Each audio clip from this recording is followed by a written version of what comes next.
All right, guys. I just got finished watching the 2020 Democratic Party debates going on right now as of 10:11 p.m. Thursday night. And I'll be honest with you.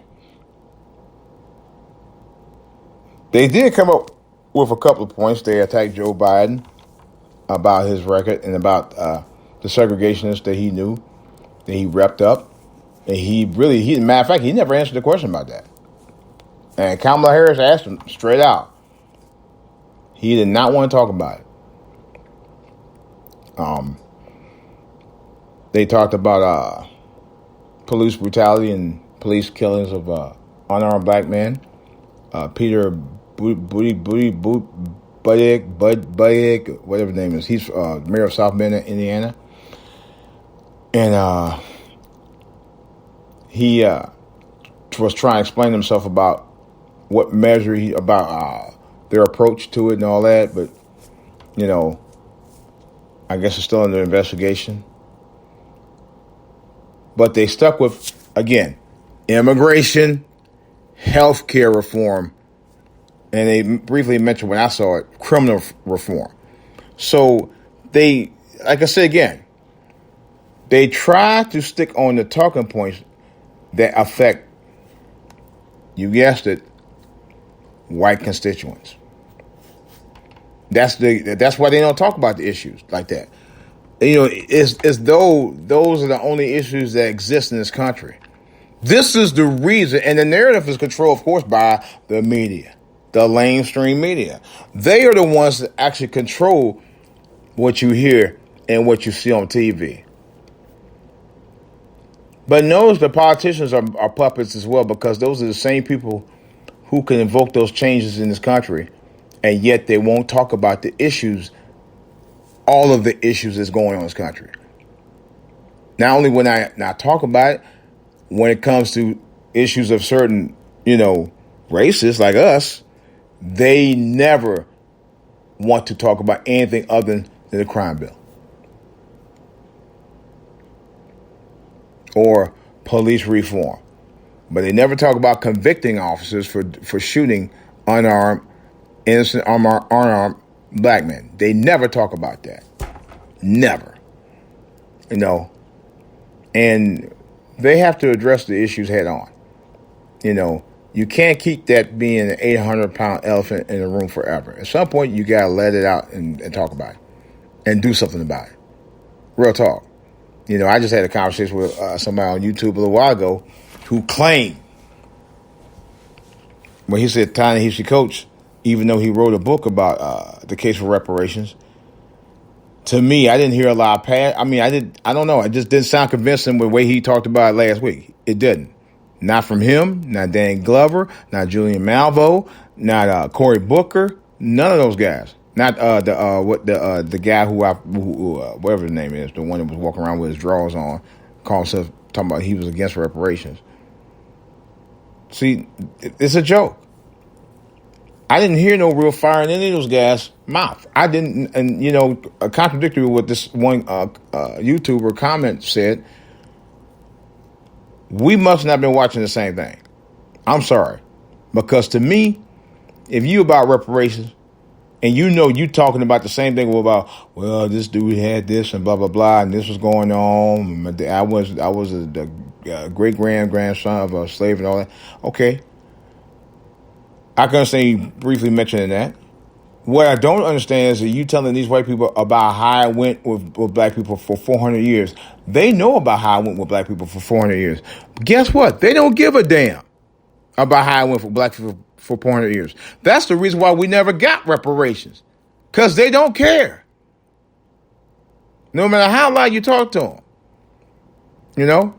But in the case of this group that's supposed to be on the committee to fight for reparations, didn't seem like it was much of a fight. Julian Malvo, hell, she said, we don't really need to be cutting no check. We don't really need to cut a check. That's what she said. And you telling me, oh, no, that's not true? That's what she said. Dan Glover didn't have much of a fight on it. Ta-Nehisi Coates had a little bit of fight, but not like I thought he was going to do. Cory Booker was just pontificating on, he lived in the hood and all that. Man, come on, man. People want to hear real solutions behind real problems. Seriously, that's one of the reasons I'm not going to vote. I'm tired of hearing the same thing over and over again for the last almost 40 years that I've been voting. And it's the same song and dance that you get from every politician about what they talking about doing, what they talking about implementing, what they talking about planning, what they're talking about enforcing. And they don't do shit for the most part. Unless you one of those big lobby campaigns like LGBT or the women's lib or immigration or or energy groups. They don't care. All they know is where they're going to try to get their bread buttered. That's all they care about. I'm being honest. I mean, I'm sorry I feel that way, but I can't help myself. The politicians, man, I don't know. I just lost my faith in them. I am. And I looked at the candidates over the 2 nights. The second night, this is as bad as the first night. I didn't see one candidate that I could actually relate to. Not a one. Not a one. I don't think there's one candidate up there of the 20 candidates that I could relate to, that could relate to me from some stuff that I've seen growing up in Cleveland, Ohio, in Glenville. Okay? I don't see it. I'm being honest. You can see my hurt, my pain. You can see the fact that I live in an apartment over on Woodside Avenue back in the early 70s where rats was as big as my dog. And my dog's not a very big dog, but he's long enough to be as big as almost a rat. Okay? Under my bed. Okay? Scared the living mess out of me. That kind of scenario. None of them grew up like that. I'm pretty sure 99.9% of them didn't grow up that way. I'm very sure of that. I'm very sure of that. They don't know my struggle. So therefore, they're not going to talk about it because they don't care. They do know. That's why the reparations thing, and I said it again, that meeting that they had there was lame. It was very lame. A lot of people said that, not just me. And this is going out to the YouTuber who talking about I need to follow the judge, reevaluate my logic. No, you will reevaluate your logic because I know what I saw. I said to watch 3.5 hours of the damn thing myself. Trust me, they didn't really act like they had a dog in the fight the whole time. They really didn't, and they didn't. That's just a fact. And I point out about 3 examples for you that proved it, beyond a question of a doubt. They had no real fight in it. You heard people, we don't really need to cut check. They kept saying it the whole damn time. Come on, man. Bottom line is, and I'm going to say it again, if I ever vote again, and I like to, I got to vote for somebody who's going to represent my best interest. Somebody who not only represents my best interest based on what needs to be addressed on a national level. Okay? That's the problem. They don't address issues on a national level based on people of color. You know why? They don't care. Their interests come first. That proved it last night. The 3 things that they talked about. And one of them was not housing. One of them was healthcare. The other one was immigration. And I'm not mistaken, I think it was either women's rights or LGBT rights. Those came before the issues that was going on in African American communities. They never brought it up. They never brought it up. That's why the talk about reparations that need to be talked about is important. The problem is we don't have a crew that's up there that even did it much justice when they did talk. That's the point I'm trying to make. And that's facts. If you saw that hearing like I did for 3.5 hours, you definitely didn't see much of a fight. I'm sorry. I didn't see it. I did not see it. You know? Because the one thing that bothered me is why these guys didn't say why we demand reparations. Okay? You didn't have to fill them up 35, 40 minutes filler of a backstory. They know the backstory. They know a front, back, sideways. Okay? The point is to let them know you demand it. And here's the reason why.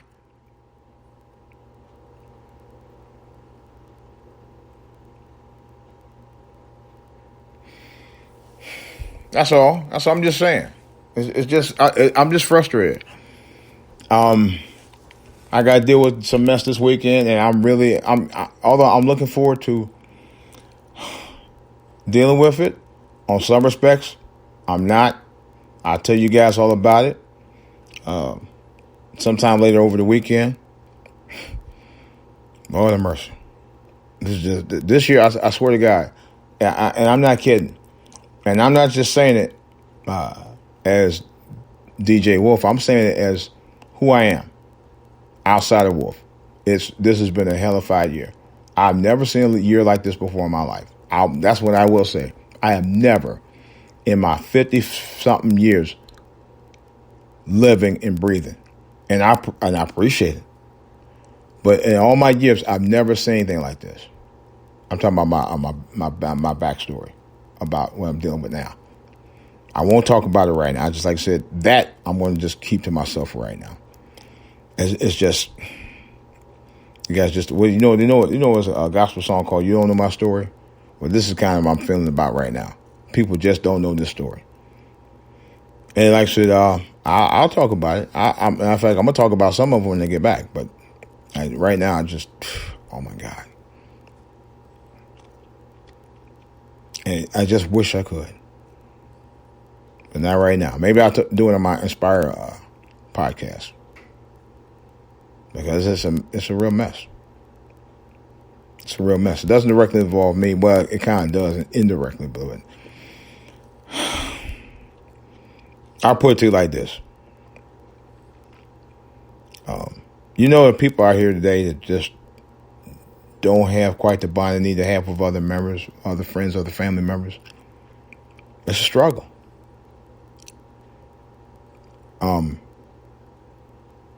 The thing of it is, you gotta keep pushing. Don't push too hard. You know what I'm talking about.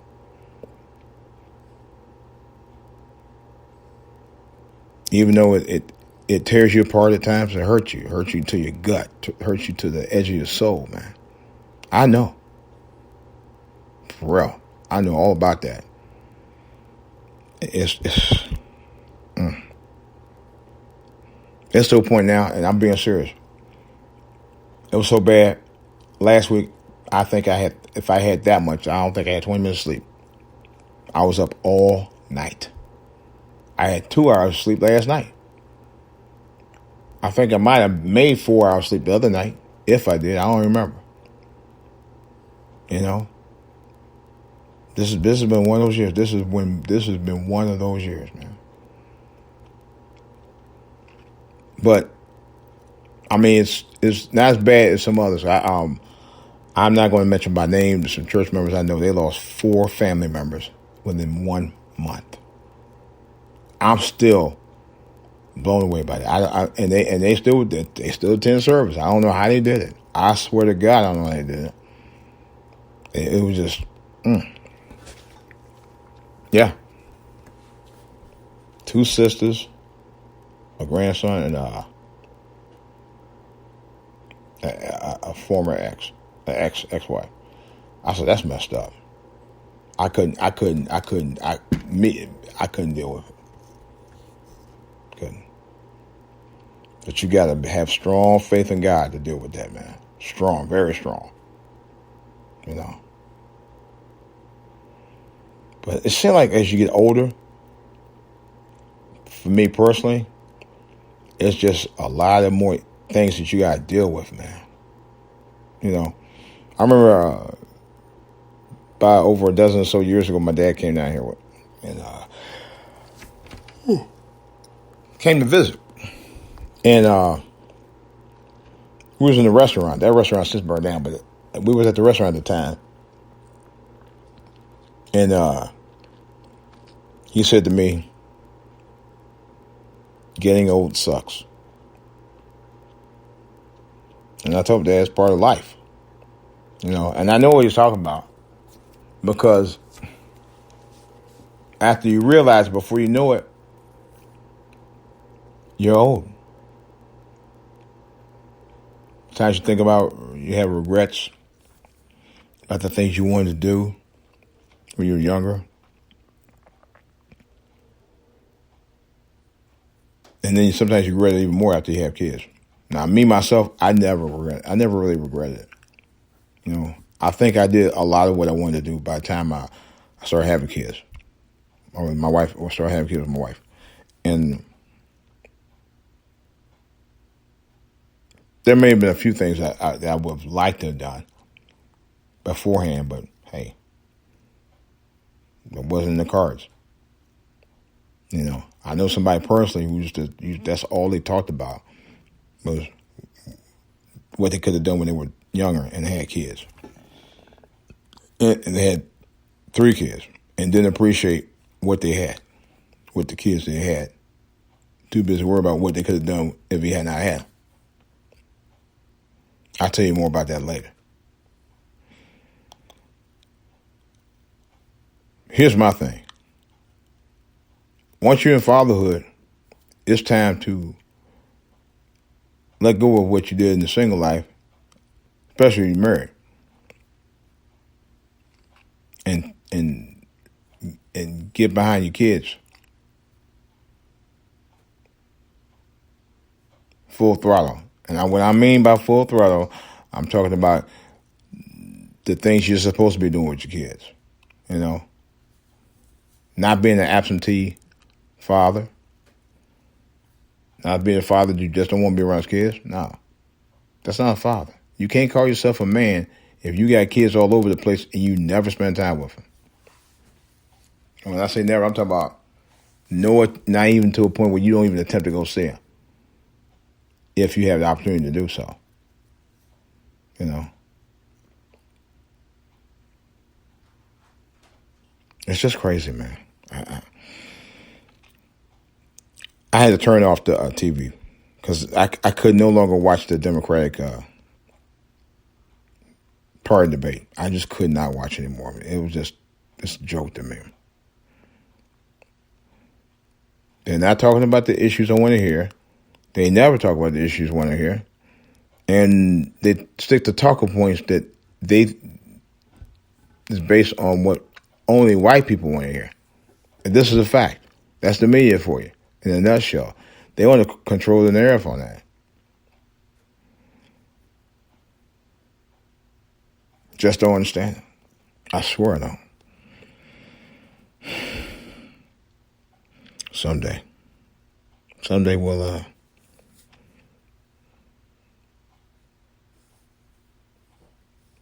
grow up. Someday. This is DJ Wolf. Of course, as always, leave something in the comment on YouTube. YouTube channel is youtube.com. And just look up DJ Wolf Light. DJ Wolf Live. That's DJ Wolf Live, guys. Anyway, I got more to say on the back burner. I will have a lot more to say tomorrow on my morning podcast regarding the debates. I'm going to try to get over on the highlights and stuff and get you more insight on to the reason why I really don't want to vote. That's it. I'm out.